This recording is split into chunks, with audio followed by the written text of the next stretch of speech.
నిష్ణాతులై రచన అభినయ రంగాలలో విజయ తాంబూలం అందుకున్న ఈనాటి కార్యక్రమ సభాధ్యక్షులు గొల్లపూడి మారుతిరావు గారు అధ్యక్ష పీఠంలోంచి వారి ఉపన్యాసాన్ని అందజేస్తారు. వారిని ఆహ్వానిస్తున్నాం.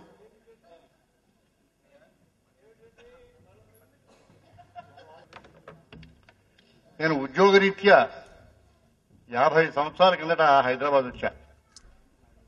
ఈ రసమయిని ఈ 46 సంవత్సరాలు నేను చూస్తున్నా.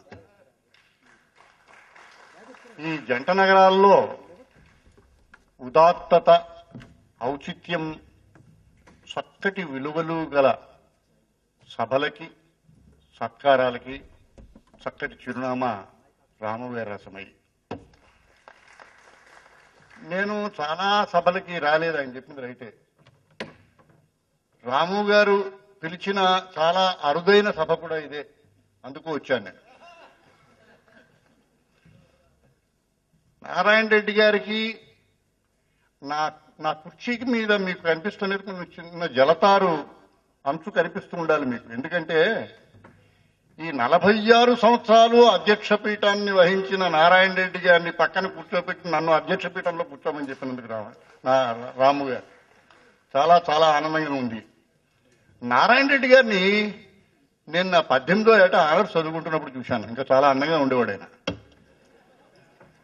ఇద్దరు మహానుభావులు వచ్చారు అప్పుడు మాకు. ఇద్దరు పేర్లు మాకు కొత్తే. ఒక ఆయన పేరు నారాయణ రెడ్డి గారు, మంచి గిరిజాల చుట్టూ ఆయన ఉండేవారు. ఇంకొక ఆయన దాశరథి గారు.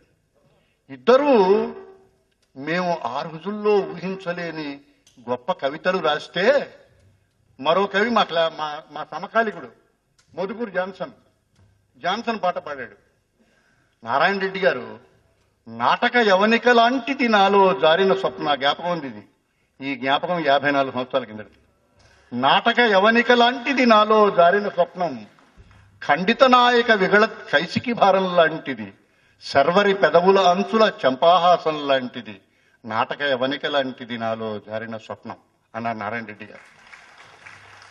ఇంకొక ఆయన, మాట్లాడని మల్లెమొగ్గ మాదిరిగా నడిచిరా, నిశ్శబ్దం ఎరుగనట్టి నిమ్నగవలె విడిచిపో, చేదగు కన్నీటి బొట్టు చిందిన చప్పుడులు విను, వాదింపగరాని మనసు పరివాదిని లోతుగను.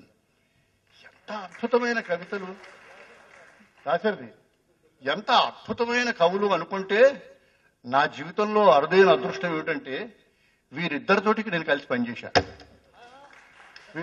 వీరిద్దరికంటే 10 ఏళ్ళు చిన్నవాడిని. అదే చెప్పబోతున్నా.